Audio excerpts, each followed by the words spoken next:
Bismillahirrahmanirrahim. Assalamualaikum warahmatullahi wabarakatuh.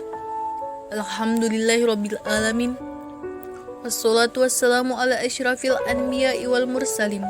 Sayyidina wa maulana Muhammadin wa ala alihi wa sahbihi ajmain, amma ba'du. Segala puji bagi Allah Subhanahu wa taala yang telah memberikan kita banyak nikmat dan karunia. Mulai dari nikmat sehat, nikmat lapang, hingga nikmat yang nilainya tiada tara berupa iman dan Islam. Semoga kita senantiasa diberi hidayah dalam mensyukuri semua nikmat yang Allah berikan kepada kita. Salam dan salawat tak lupa pula kita curahkan dan limpahkan kepada Nabi Muhammad SAW yang telah menuntun umat manusia dari zaman jahiliyah ke zaman nuraniyah seperti sekarang ini. Di sini saya akan melaksanakan kultum, di mana kultum yang akan saya bawakan yaitu tentang sholat.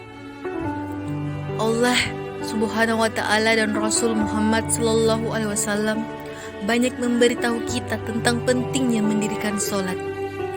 Dalam hadis Rasulullah sallallahu alaihi wasallam bersabda yang artinya, sholat adalah tiang agama,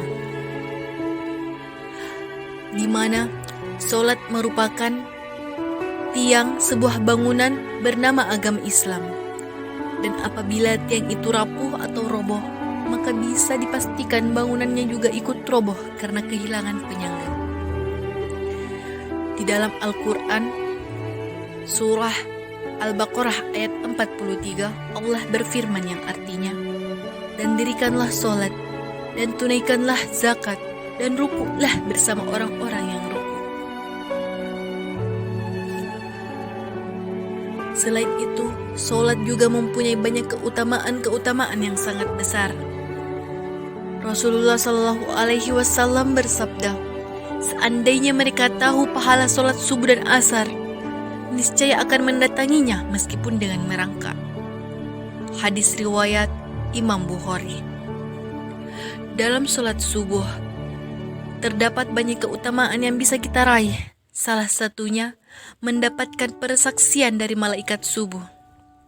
Begitu juga dalam sholat wajib, Allah menawarkan pada hambanya pahala yang banyak. Sholat dalam aplikasinya tidak hanya menjadi sekedar kewajiban yang harus ditunaikan, tapi lebih dari itu. Sholat merupakan bukti iman seseorang terhadap Allah Subhanahu wa taala. Berapa banyak manusia yang meninggalkan sholat tanpa ada rasa sesal dalam hati. Berapa banyak anak muda sekarang yang meninggalkan sholat subuh hanya karena menonton bola semalaman. Berapa juga pekerja yang meninggalkan sholat hanya demi pekerjaannya. Pertanyaan-pertanyaan tersebut seharusnya sudah kita jawab dan membuktikannya bahwa kita tidak seperti itu. Dalam hadis sahih diriwayatkan bahwa yang membedakan antara mukmin dan kafir adalah sholat. Lantas, bagaimanakah nasib orang-orang yang disebutkan tersebut? Allah berfirman dalam Quran surah Al-Ma'un ayat 4 dan 5, yang artinya, "Maka celakalah orang yang sholat," yaitu orang-orang yang lalai terhadap sholatnya.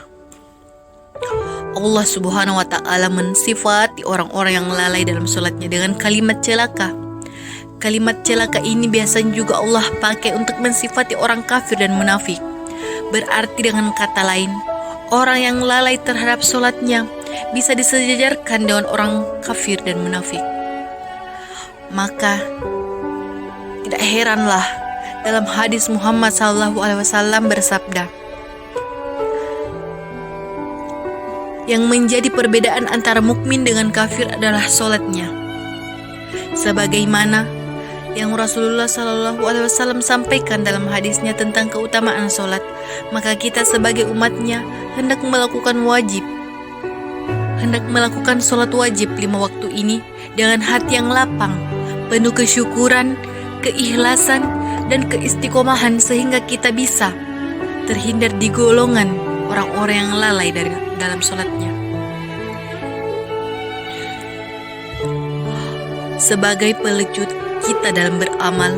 Allah memberi ganjaran yang tidak tanggung-tanggung bagi siapa yang mentaati perintahnya.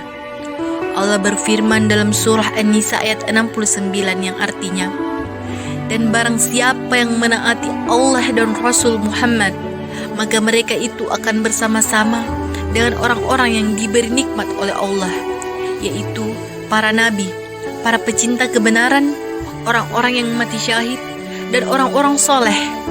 Mereka itulah sebaik-baik teman. Sebelum saya selesaikan kultum ini, marilah kita berdoa kepada Allah Subhanahu wa Ta'ala agar dijauhkan dari perilaku yang melalaikan sholat dengan sengaja dan diberikan kemampuan untuk saling menasihati dalam kebaikan dan kebenaran. Demikianlah kultum yang dapat saya sampaikan pada kesempatan ini. Semoga dapat bermanfaat bagi kita semua dan dapat kita aplikasikan dalam kehidupan sehari-hari. Amin, amin ya rabbal alamin. Lebih dan kurangnya mohon dimaafkan. Yang benar datangnya dari Allah yang maha benar, dan yang salah, hilaf dan keliru itu datangnya dari saya pribadi sebagai manusia biasa yang tidak pernah luput dari salah dan hilaf. Akhirul kalam, subhanaka Allahumma wa bihamdika asyhadu an la ilaha illallah astaghfiruka wa atubu ilaik. Assalamualaikum warahmatullahi wabarakatuh.